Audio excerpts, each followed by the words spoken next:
और राजा अंगशिष्ट ने इस साजिश को जो है कुस्तुनतुन के बादशाह से ट्रांसफ़र करके लिया, उसका मर्डर किया और इसको की मजहब की जानकारी किसी को न होने देना।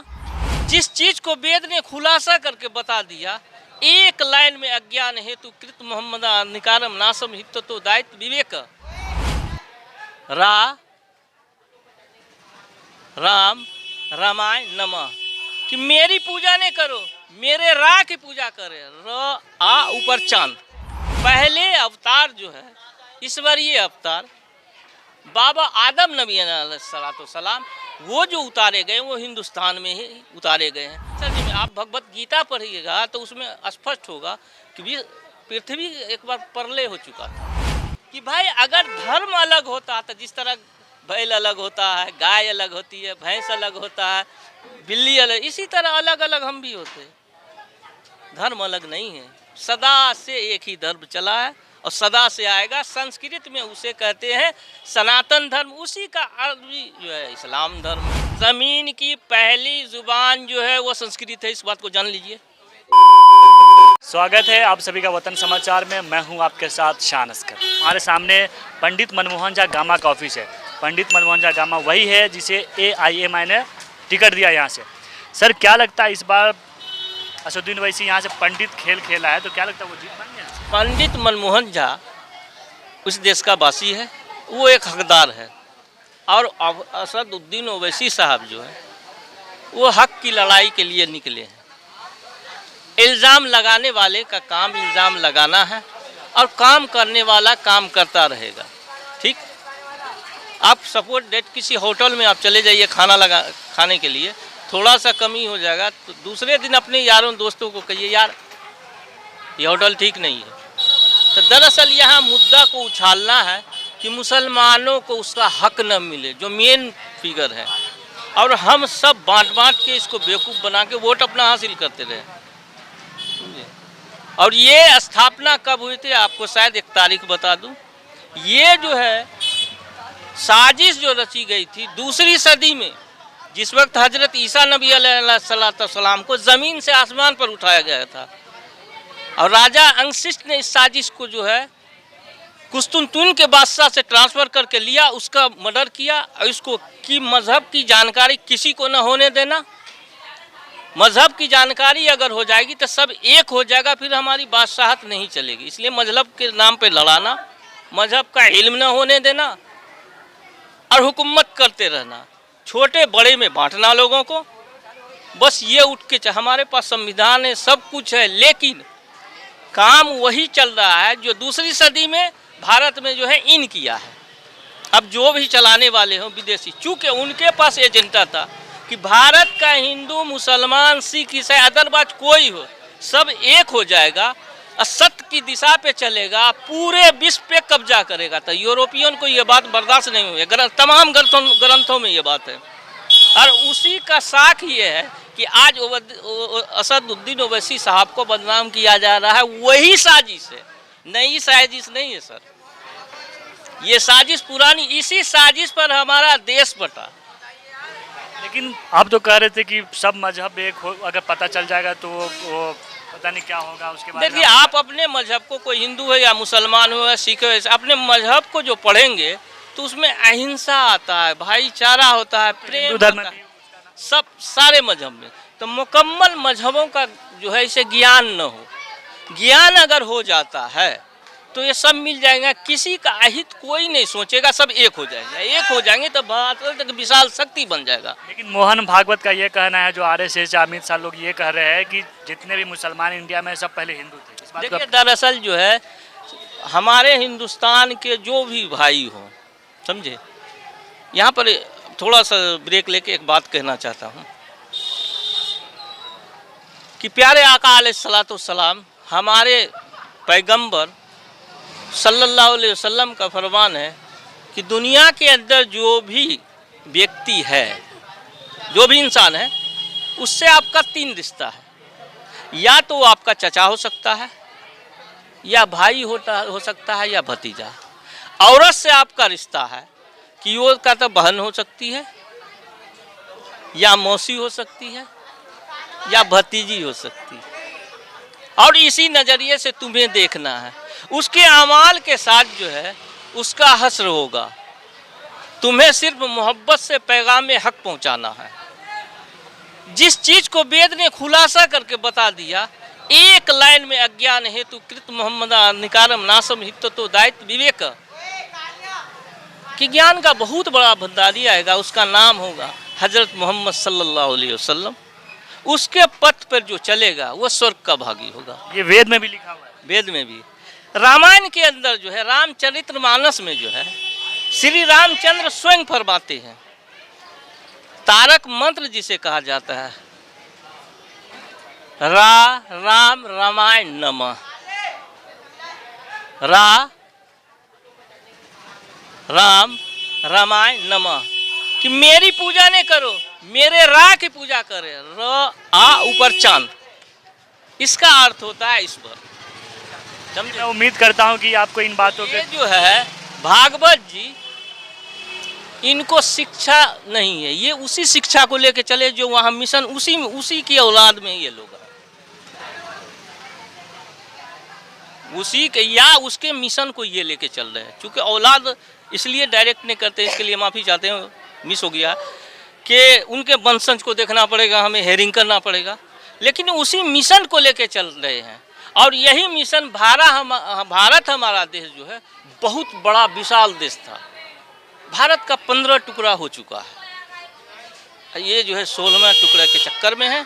चूँकि ये यूरोप का संतान है, यहाँ आने वाले लोग जो है यूरोप से आए हिंदुस्तान में, यहाँ का जो है असल जो है निजी, जिसको आज हम आदिवासी कहते हैं या बैकवर्ड कहते हैं या हरिजन कहते हैं या जो भी कहते हैं या ओवेसिया, ये है असल। आपने बाहर से मुसलमान यहाँ कोई नहीं आया है, बाहर से लोग को नॉलेज को कमी है, इसलिए कहता है। चूँकि पृथ्वी की उत्पत्ति, मानव की उत्पत्ति जो हुई है वो हिंदुस्तान से ही हुई है, श्रीलंका से। पहले अवतार जो है ईश्वरीय अवतार बाबा आदम नबी अलैहिस्सलाम, वो जो उतारे गए वो हिंदुस्तान में ही उतारे गए हैं।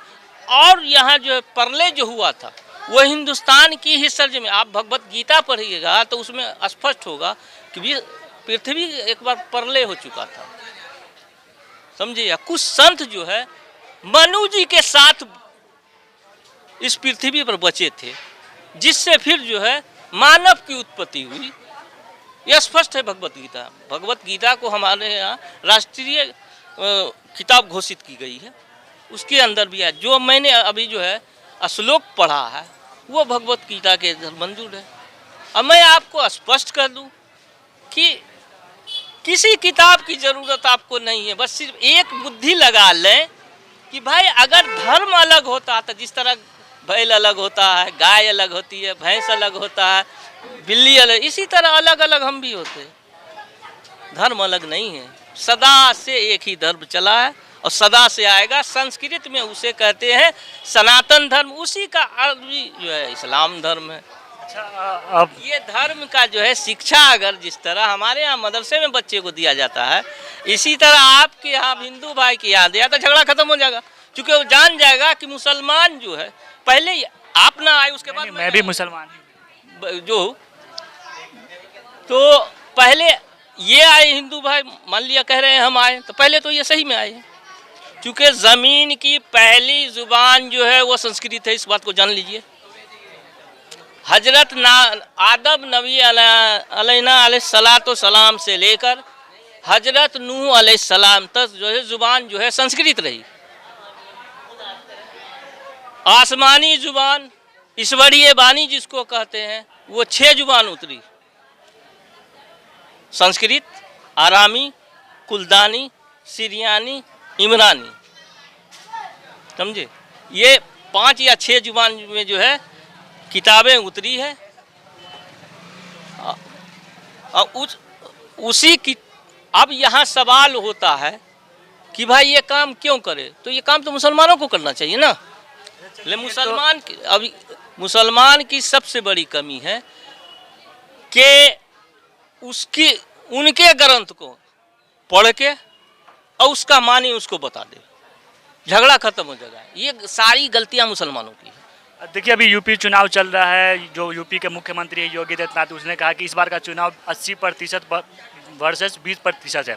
इसका मतलब है कि वो हिंदू मुसलमान में बांटना चाहते हैं, लेकिन आप है जो दोनों धर्मों को पढ़ा है, तो क्या लगता है ये इस देश में किसा की राजनीति हो रही है, क्या जो एक तरह से नफरत फैलाया जा रहा है? तो नफरत तो ये मैंने पहले ने कहा कि ये विदेशी एजेंट है, ये लोग, साफ सुथरी बात है।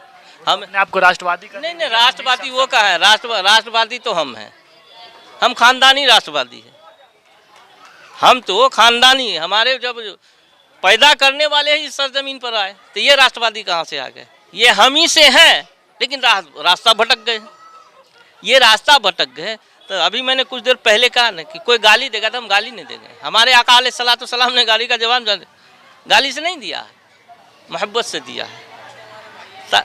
ताइफ के मैदान में 3 किलोमीटर आपको जो यही लोग घसीटा था, दूसरा कोई नहीं था। ताइफ के मैदान में यही लोग जो है घसीटा था 3 किलोमीटर। लेकिन आपको जब फुर्सत मिला इनसे, तो जाके एक जगह बैठे, अलग दुआ किए कि अल्लाह ये अनजान है, ना समझ है, मेरी उम्मत इसको तू माफ़ कर दे। और ताइफ का लोग ही हिंदुस्तान में अब आया, जब हिंदुस्तान पूरा गुमराह हो गया तो इस्लाम आया। तो दरअसल जो है हम खुद अपने कदम से जो काम हमें करना चाहिए वो काम हम नहीं कर रहे हैं। हमारा काम क्या है?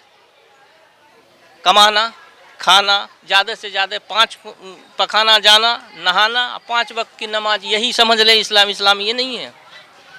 इस्लाम तो ये है कि हर ज़रूरतमंद की ज़रूरत को तुम घर में हो, तुम्हारे पास अगर अल्लाह ने कुछ अता किया है तो पता कर लो कि मोहल्ले में कोई भूखा तो नहीं है, किसी के घर का चूल्हा तो नहीं जल रहा है। और हमें अल्लाह रब्बुल इज़्ज़त पर, अपने मुसलमान भाइयों पर इतना फ़ख्र है कि अभी अभी जो कोरोना वाला हालात हुआ था, तो मुसलमान जो है इतना खर्च किए थे अपने हिंदू भाई के लिए, जो आ रहा था पैदल, खाना पानी समझे, कपड़ा, हमें कोई बताया नहीं कि कहीं पर मुसलमान भूखा मिला। मुसलमान की तो मदद का वादा अल्लाह गैबी किया है। कोई शख्स बता दे कि कहीं पर मुसलमान भूखा जो है इतने बड़े मुसीबत में पड़ा, खुद ये परेशान होते हैं। सीधी बात है कि जो गड्ढा कूदता है वो गड्ढे में गिरेगा जी। तो बेचारे हमारे भाई आदित्यनाथ जी जो है ना समझ है, तो वो जो बोलते हैं बोलने दीजिए, उसके पीछे हम क्यों जाए।